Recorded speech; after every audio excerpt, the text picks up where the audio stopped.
안녕하세요. 오늘은 다육이 웃자람에 대한 이야기를 해볼까 합니다. 다육이 웃자람이 발생하면 어떤 증상이 일어나냐면, 이 레티지아처럼 이렇게 줄기가 보이시죠? 줄기가 가늘게 쑥 올라오는데, 이 올라오는 게 문제가 아니라 잎 간격이 이렇게 벌어집니다. 벌어지면서 다육이 수영이 예뻐지지 않는 게 첫 번째 이렇게 원인이고요. 두 번째 발생 현상은 어떻게 발생하냐면, 잎이 두껍게 만들어지는 게 아니라, 지금 이 청키 같은 경우 보시면 잎이 두껍게 형성이 된 걸 볼 수 있을 거라고 생각을 합니다. 두 번째, 이렇게 베이비 핑거 또한 이렇게 잎 간격이 벌어지지 않고 두껍게 형성이 된 것을 볼 수 있습니다. 누다 또한 보시면 이 간격이 오밀조밀하면서 이렇게 두껍게 잎이 만들어지는 것을 볼 수 있습니다. 대비 또한 일조량이 풍부한 곳에서 자라다 보니까 이렇게 잎이 간격이 오밀조밀하면서 두껍게 형성이 된 것을 확인할 수 있습니다. 그러나 저기 송록을 보시면, 송록철화인데요, 송록철화를 보시면 어떤가요? 약간 엉성하면서 잎이 쑥 자란 것을 확인할 수 있을 거라고 생각합니다. 이렇게 일조량이 부족하면 어떤 현상이 벌어지는지는 딱 두 가지만 보면 확인할 수 있습니다. 우리 집 환경이 일조량이 안 좋구나 라고 생각을 하시면 어떤 현상이 벌어지는지, 아까 말씀했듯이 키가 쑥 자라거나 잎 간격이 벌어지고 잎이 가늘게 만들어집니다.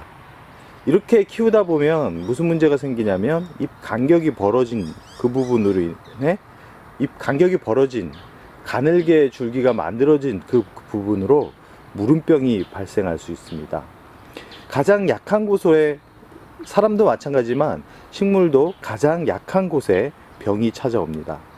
그럼 어떻게 하면 그런 현상을 최대한 줄일 수 있을까요? 그렇다고 이 다육이 때문에 이사를 갈 수 있는 부분도 아니고, 어떻게 하면 우리 집 환경에 맞춰서 최대한 예쁜 모습을 끌어낼 수 있을까요?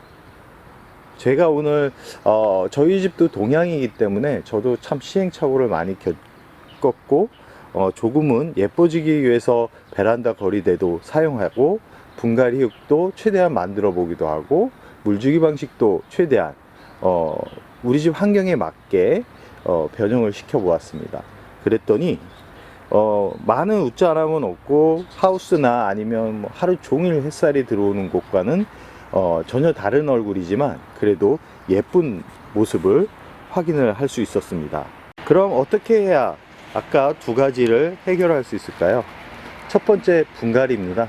분갈이의 비결인데요, 분갈이를 할 때 우리 집 환경이 일조량이 5시간 이하고 해가 들었다 놨다, 그리고 계절별로 이 햇살이 위치가 자주 변동을 한다, 그러는 집들은 절대 일반적인 분갈이를 해주시면 안 됩니다.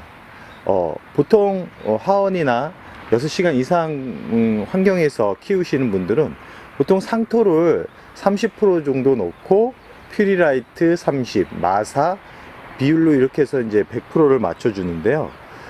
일조량이 부족한 집들은 절대 그렇게 분갈이를 해주시면 안 됩니다. 어떻게 하냐면, 저 같은 경우는 상토를 20% 정도 넣습니다. 20% 정도 넣고, 그 다음에 퓨리라이트나 S라이트, 통기성이 좋은 재료를 30% 넣습니다.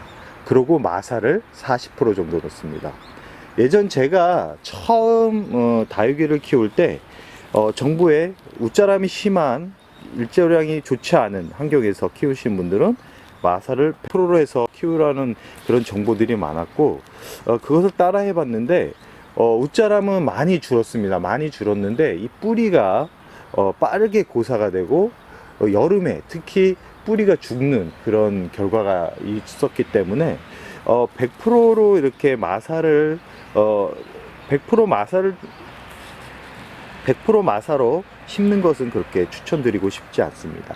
그러나 물드문 단풍색은 그 어떤 다육이보다 예뻤습니다. 그렇게 예뻐져서 1년을 키우다 죽는 것보다는 상토를 약 한 20% 정도 넣고 분갈이를 해주는 게 그나마 다육이가 웃자람이 없이 키울 수 있는 비결입니다. 일조량 5시간 이하, 최소한 뭐 2-3시간 되는 환경도 있는데, 그런 집에서는 아무리 예쁘게 키우려고 해도 예쁘게 키울 수 없는 환경이 발생을 하는데요. 제가 오늘 알려드린 팁, 분갈이 용토의 비율을 약간은 한번 참고하신다 그러면 그나마 최대한 이 웃자람을 줄이고 잎을 이렇게 두껍게 만들 수 있는 비결이지 싶습니다. 두 번째는 물주기입니다. 보통 성장기에 물주기는 이 농장 같은 경우는 일주일에서 2주 사이에 물을 주기도 합니다. 그리고 짱짱하게 키우시는 분들은 대략 한 3주 간격으로 물을 주시는데요.